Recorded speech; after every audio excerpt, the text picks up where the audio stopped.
नमस्कार दोस्तों, मैं doctor Vijay Gupta, owner of Vijayanjali hospital Englishiya line cantt Varanasi. मैं एक बाल रोग विशेषज्ञ हूँ। आज जो है ओमिक्रॉन वायरस के बारे में जानकारी दूंगा।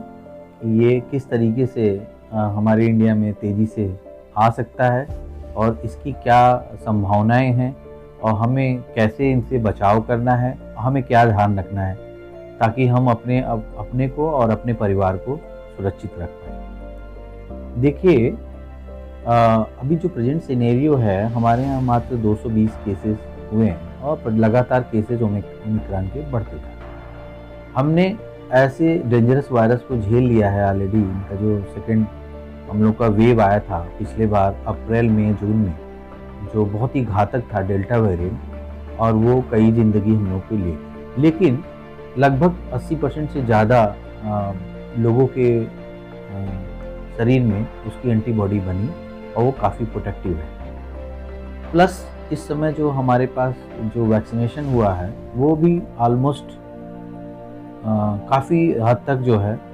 कंप्लीट वैक्सीनेशन हो चुका है लगभग।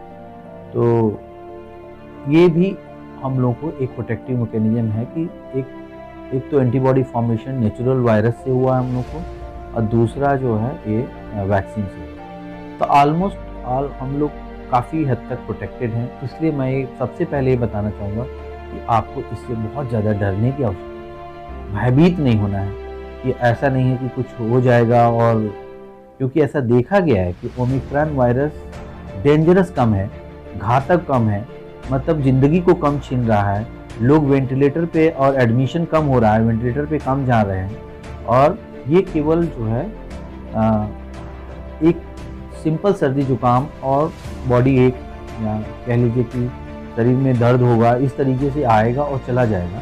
और इसमें लेकिन हम लोग जो डर रहे हैं कि इस समय हमारे यहाँ जो जनसंख्या का घनत्व है इंडिया में वो बहुत ज़्यादा है। हम लोग 140 करोड़ से 145 करोड़ लगभग पहुँच रहे हैं, और ये जनसंख्या का घनत्व बहुत ज़्यादा है कि अगर ये आया इस घनत्व के अंदर, क्योंकि नॉर्मल डेल्टा वायरस से इसकी इन्फेक्टिविटी, जो इसकी फैलने की क्षमता है, वो 3 गुना ज़्यादा है। तो ये वायरस जो है हम लोगों को बहुत तेज फैल सकता है। भले ये घातक न हो, अगर 0.1 to 1% भी इसमें मोर्टेलिटी होती है, या एडमिशन होता है, या आपका एडमिशन होता है, या वेंटिलेटर पे जाते हैं, तो आप देखिए कि वो 1% भी बहुत ज़्यादा होता है ऐसे जगह पे जहाँ पे जनसंख्या का घनत्व तो बहुत ज़्यादा है। इसलिए हम चाहते नहीं कि आप जो है फिर से उस झंझट में पड़े, उस पचड़े में पड़े। उसका सबसे बेसिक उपाय ये है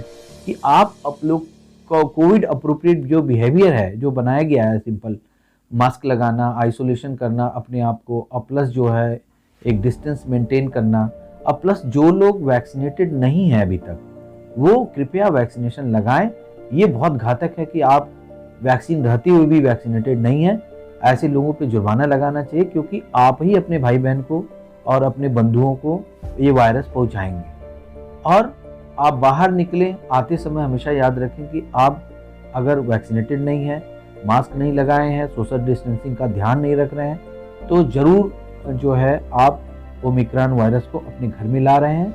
और ऐसा हो सकता है कि ये इसी माध्यम से ये पूरे घर में आपके परिवार को फैले, और जिनकी इम्यूनिटी कम है या जो वैक्सीनेटेड लोग नहीं हैं, जैसे बच्चे हैं अभी तक उनको वैक्सीनेशन नहीं हुआ है, तो ऐसे लोगों में आप फैला सकते हैं और उससे एक दूसरा वेव स्टार्ट हो सकता है। इसलिए हमें आपसे गुजारिश है कि अगर आप ओमिक्रॉन वायरस को अपने यहाँ नहीं आने देना चाहते, या आए भी तो इसका ऐसा परसेंटेज हो कि आके चला जाए, पता ना चले, तो इसलिए आप Covid appropriate behaviour plus vaccination का बहुत डरने की जरूरत नहीं है। क्योंकि सबसे पहले इसकी जो स्टार्टिंग हुई थी साउथ अफ्रीका से स्टार्ट हुआ था, वहीं से ओमिक्रॉन स्टार्ट हुआ था। लेकिन आप देखिए आज के डेट में वहाँ पे केसेस कम हो गए, बहुत कम हो गए, ऑलमोस्ट गॉन, मतलब आया और गया।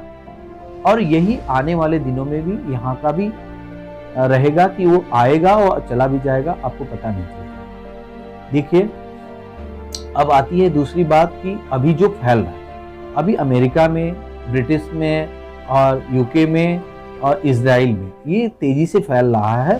और यहाँ पे ऐसा नेचुरल इस वातावरण है, इतनी कोल्डनेस है, जिसकी वजह से ये बहुत तेज़ी से ये आक्रमण कर रहा है। और पर हमारे यहाँ जो डेल्टा का वेरिएंट था, उससे इम्यूनिटी होने की वजह से हम लोगों में ये ऐसी संभावना है कि बहुत कम फैलेगा।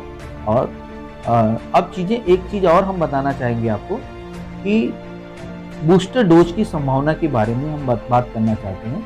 देखिए, हमारे यहाँ की जो अथॉरिटी है, टास्क फोर्स है, जो इसके अगेंस्ट में एक टास्क फोर्स गवर्नमेंट को जानकारी देती है इसके बारे में, उन लोगों ने पक्का बताया होगा कि हम लोगों को कम से कम उन लोगों को जो फ्रंटलाइन बैरियर्स है, डॉक्टर्स हैं, या ऐसे लोग जो 60 साल से ऊपर हैं, या ऐसे लोग जो जिनकी इम्यूनिटी कम है, प्रतिरोधक क्षमता कम है, उनको बूस्टर डोज लगाने की आवश्यकता है।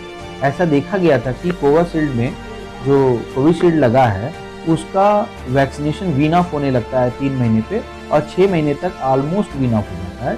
तो जो और लोग जो रिसर्चेज आए हैं, उसमें यह है कि 6 to 9 मंथ के बाद एक बूस्टर की आवश्यकता पड़ेगी। तो ऐसे बूस्टर में तो हम इस समय यही आग्रह करेंगे कि एक बूस्टर कम से कम फ्रंटलाइन बैरियर को, और जो 60 से ऊपर हैं, और प्लस जो ऐसे लोग हैं जिनको इम्यूनिटी का मतलब उनकी डिक्रीज है, ऐसे लोगों को वो जल्दी से जल्दी बूस्टर की डोज की लगवाया जाए उनको। और चूंकि क्या है कि अभी गवर्नमेंट के पास एक लिमिट वो है कि उनको अभी प्राइमरी वैक्सीनेशन ही पूरा नहीं हुआ, इसलिए वो बूस्टर पे कोई काम नहीं कर रहे हैं।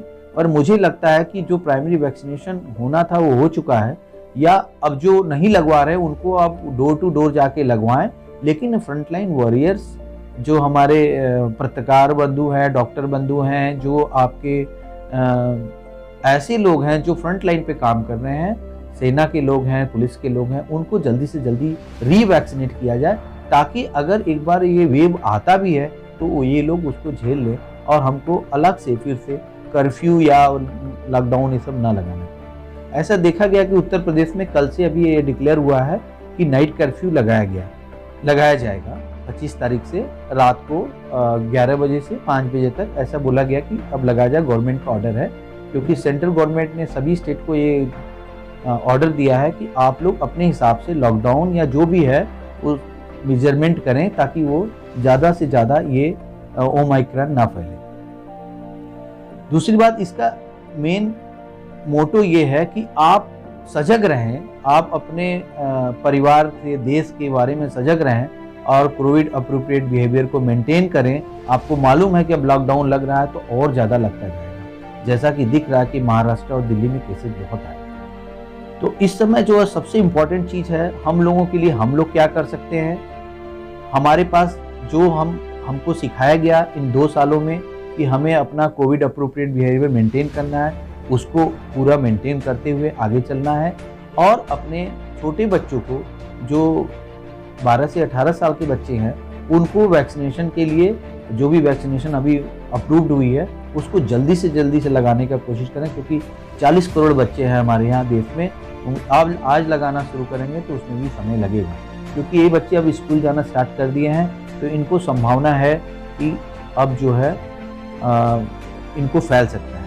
दूसरी बात ये कि जो बच्चे छोटे हैं, 10 साल से ऊपर हैं, यूजुअली उनमें बहुत सारी वैक्सीन लगी होती है जो इम्यूनिटी देती है इन सब इस वायरस के अगेंस्ट में भी।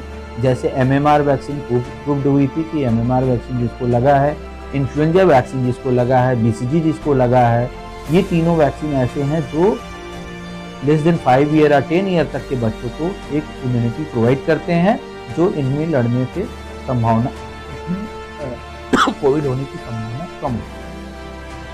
तो आप लोगों से यही अपेक्षा है कि आप लोग घर में रहें। जो अभी आने वाला दिन क्रिसमस है कल, उसमें और प्लस 1 जनवरी का जो आपको सेलिब्रेशन करना है, इसको एक सीमित दायरे में अपने घर में मनाएंगे तो इस डेल्टा वायरस को हम अब रोक सकते हैं। और हमने ये भी देखा है कि अगर आप जो है नहीं ध्यान देंगे तो ये तेजी से फैल भी सकता है, और जिस तरीके से फैल रहा है उस तरह हमारे इस जनसंख्या घनत्व पे ये हमें बहुत ज़्यादा नुकसान पहुंचा सकता है। इसलिए कृपया आप अपना भी ध्यान रखें और अपने देश का भी ध्यान रखो, क्योंकि लॉकडाउन के बाद इकोनॉमी बहुत लॉस हो जाती है और फिर से इकोनॉमी चरमराएगी तो हम लोग बहुत पीछे चले जाएंगे। इसलिए आपसे अनुरोध है कि आप अपने बच्चों को भी बचाएं, अपने को बचाएं, कोविड अप्रोप्रिएट बिहेवियर का ध्यान रखें और हमें हमारे देश को लॉकडाउन से बचाएं। धन्यवाद।